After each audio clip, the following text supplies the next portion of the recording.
अस्सलाम वालेकुम dear students. आज के इस लेक्चर में हम देखेंगे what is mass spectrometry and it's working principle. अब पिछले लेक्चर में हमने डिस्कस किया था कि एक ही एलिमेंट के जो डिफरेंट आइसोटॉप्स हैं उन वो नेचर के अंदर किस रिलेटिव अबंडेंस में एग्जिस्ट करते हैं उसको फाइंड आउट करने के लिए हम मास स्पेक्ट्रोमीटर यूज़ करते हैं। सो आइसोटॉप्स क्या होते हैं? आइसोटॉप्स होते हैं एक ही एलिमेंट के डिफरेंट एटम्स हैं जिनका एटॉमिक नंबर सेम है, लेकिन एटॉमिक मास की बेस के ऊपर जो है वो हम उनको सेपरेट करते हैं। उसको वो जो है एक ही एलिमेंट के डिफरेंट एटम्स क्या कहलाएंगे? दूसरे के आइसोटॉप्स कहलाएंगे। अब इन डिफरेंट एटम्स जो हैं आइसोटॉप्स के, इनके एटॉमिक मैसेज डिफरेंट होते हैं। अब उन मैसेज को फाइंड आउट करने के लिए हम जो है वो मास स्पेक्ट्रोमेट्री जो है वो यूज़ करते हैं। So, what is mass spectrometer? Mass spectrometer is an instrument which is used to measure the exact mass of different isotopes of an element. यानी एक ही एलिमेंट के जो डिफरेंट आइसोटॉप्स हैं उनका मैस फाइंड आउट करने के लिए जो इंस्ट्रूमेंट यूज़ करते हैं हम बोलते हैं उसे मास स्पेक्ट्रोमीटर। अब मास स्पेक्ट्रोमीटर जो है उसका वर्किंग प्रिंसिपल अगर हम देखें तो इसका जो वर्किंग प्रिंसिपल है वो उसके 4 पॉइंट्स हैं।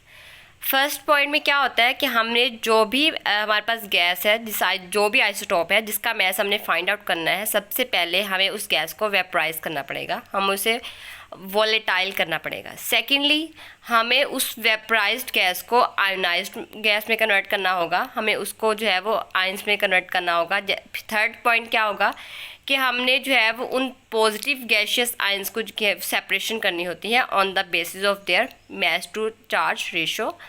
फोर्थ में क्या होता है कि जो हमारे पास सेपरेशन हुई है आयंस की, मतलब एक आइसोटॉप है उसके जो पॉजिटिव आयंस हैं जिनके डिफरेंट मैसेज है जिनकी सेपरेशन हुई है, उनका रिकॉर्ड डाटा हमने करना होता है in the form of peaks.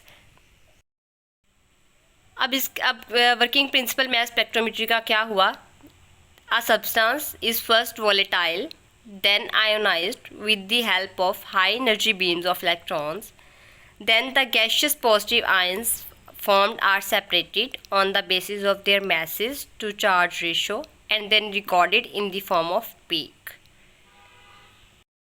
अब हमारे पास इसकी वर्किंग प्रिंसिपल के बाद देखते हैं कि मास स्पेक्ट्रोमेट्री की टाइप्स कौन सी हैं। इसकी 2 टाइप्स होती हैं। First is Aston mass spectrometer, second is Dempster. अब एस्टन जो है this is an old version of mass spectrometer and Dempster is the latest version of mass spectrometer. अब जो ओल्ड वर्जन है एस्टन, इसमें जो हम आइसोटॉप है जिनकी हम सेपरेशन करते हैं वो सिर्फ जो है वो गैशियस स्टेट के लिए सूटेबल है। यानी एस्टन मास स्पेक्ट्रोमीटर सिर्फ उन आइसोटॉप्स के लिए सूटेबल है जो कि एग्जिस्ट करते हैं in the form of gaseous state. लेकिन डेम्स्टर जो है जो लेटेस्ट वर्जन है this is also suitable for solid state. अब हमारे पास नेचर के यूनिवर्स के अंदर 80% जो एलिमेंट्स हैं वो एग्जिस्ट करते हैं in the form of solid state. इसलिए डेम्स्टर जो है वो लेटेस्ट भी है और ये यूज़ होता है both gaseous and solid state elements. अब 4th नंबर पे अगर हम जो है वो मास स्पेक्ट्रोमीटर की इंस्ट्रूमेंटेशन की बात करें तो इसमें जो इस इंस्ट्रूमेंट में जो चीज़ें यूज़ होती हैं उसमें सबसे पहले हमारे पास इनलेट फॉर सैंपल, यहाँ से हमारा जो सैंपल हमारी गैस ने जो है वो एंटर करना होता है हमारे सिस्टम में। सेकेंडली आयोनाइजेशन चैम्बर, इस चैम्बर में क्या होता है जो हमारे पास वेपर हैं गैस के उनको हमने आयोनाइज्ड फॉर्म में कन्वर्ट करना होता है। देन हमारे पास एक्सेलरेटिंग इलेक्ट्रोड्स यूज़ होते हैं। फिर हमारे पास एनालाइज़र या मैग्नेट यूज़ होता है जो कि जो है वो सेपरेट करता है मास टू चार्ज की रेशो पे हमारे पास आइसोटॉप्स को। फिर डिटेक्टर होता है जो कि डिटेक्ट करता है उन आयंस को, उन गैसेस को। थर्ड फोर्थ एंड पे हमारे पास रिकॉर्डर होता है जो कि हमारे पास जो है वो रिकॉर्ड करता है डाटा और उसको ग्राफ की फॉर्म में हमारे पास जो है वो डिस्प्ले करता है। अब मास स्पेक्ट्रोमीटर का जो इंस्ट्रूमेंट है वो इस तरह से होता है कि यहाँ से हमारे पास इनलेट होती है जहाँ से हमारी गैस ने जो है वो एंटर होना होता है। फिर इसके अंदर यहाँ पे जो है वो एक टंगस्टन फिलामेंट, मास स्पेक्ट्रोमीटर के अंदर एक टंगस्टन फिलामेंट होता है जो कि बैटरी के नेगेटिव टर्मिनल के साथ कनेक्टेड होता है। और नीचे जो है वो एक प्लेट होती है, मेटल प्लेट, जो कि हमने बैटरी के पॉजिटिव टर्मिनल से ज्वाइन की होती है। तो ये tungsten filament as a cathode और ये जो प्लेट है ये एज अ एनोड काम करती है। अब क्या होगा हमारे पास, अगर यहाँ पे हम जो है वो नियॉन गैस की फॉर एग्जांपल सेपरेशन कर रहे हैं तो यहाँ से हमारी अगर मैं इस एक गैस के मॉलिक्यूल को निकाल के देखूँ नियॉन के, तो ये कुछ इस तरह से होगा कि इसके वैलेंस शेल में 8 इलेक्ट्रॉन्स होंगे। अब क्या होगा, यहाँ से कैथोड जो है वो हाई एनर्जी इलेक्ट्रॉन की एक बीम को प्रोड्यूस करेगा। ये इलेक्ट्रॉनिक बीम जो है वो क्या करेगी, यहाँ से फॉर एग्जांपल ये इलेक्ट्रॉन है, इसे क्या करेगा, इस मेटल इस आयनिक गैस कैन के साथ टकराएगा और यहाँ से इन इलेक्ट्रॉन्स को क्या कर देगा, नॉकआउट कर देगा। जब नॉकआउट कर देगा तो हमारे पास क्या हो जाएगा, जब किसी चीज़ में से इलेक्ट्रॉन्स निकलते हैं तो उसके ऊपर क्या आ जाता है, पॉजिटिव चार्ज। तो ये हमारी जो गैस है ये क्या हो जाएगी, पॉजिटिव आयन में कन्वर्ट हो जाएगी। इसलिए इस इतने हिस्से को बोलते हैं आयनाइजेशन चैम्बर, जिसके अंदर हमारी गैस जो है वो आयंस में कन्वर्ट हो रही होती है। अब ये पॉजिटिव जो गैशियस आयंस हैं, अब ये एक यहाँ पे ग्रिड लगी होती है जो कि नेगेटिवली चार्ज होती है।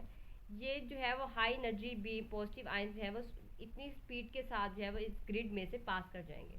यानी ये अगर तो इनकी स्पीड बहुत कम होगी तो ये क्या हो जाएगा, इस ग्रिड के अंदर जो है वो स्टिक कर जाएंगे। इसलिए हमने जो है वो इनकी स्पीड इतनी ज़्यादा रखनी होती है, इनको एक्सेलरेट करना होता है, फ्लैटिंग वोल्टेज प्रोवाइड करना होता है, ताकि ये इस नेगेटिवली चार्ज ग्रिड में से तेज़ी से बीम गुजर जाए।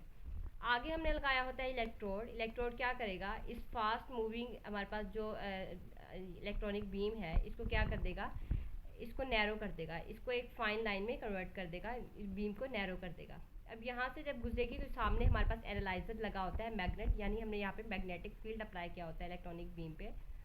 ये मैग्नेटिक फील्ड क्या करेगा, इस बीम को क्या करेगा, इसका पाथ को चेंज कर देगा, यानी इसको जो है वो एक सर्कुलर पाथ में कन्वर्ट कर देगा, एक स्पेसिफिक डायरेक्शन दे देगा एनालाइजर या मैग्नेट। अब यहाँ पे नीचे डिटेक्टर लगा होता है जो क्या करेगा, उस बीम को क्या करेगा, डिटेक्ट करेगा और हमारे पास रिकॉर्डर को जो है वो डाटा देगा, और रिकॉर्डर हमारे पास जो है in the form of peaks जो है वो हमारे पास ग्राफ को डिस्प्ले कर देगा। इसी तरह हमारे पास यहाँ से नियॉन की on the basis of the message 20, 21 and 22 तीन आइसोटॉप्स होते हैं नियॉन के, उनकी जो है वो सेपरेशन हो जाएगी, जिसका डाटा हमारे पास मिलेगा in the form off peak, जिसमें एक्स एक्सिस के ऊपर हमारे पास मैस नंबर होता है और वाई एक्सिस के ऊपर रिलेटिव अबंडेंस ऑफ आइसोटॉप्स होते हैं। This is all about mass spectrometer. Thank you.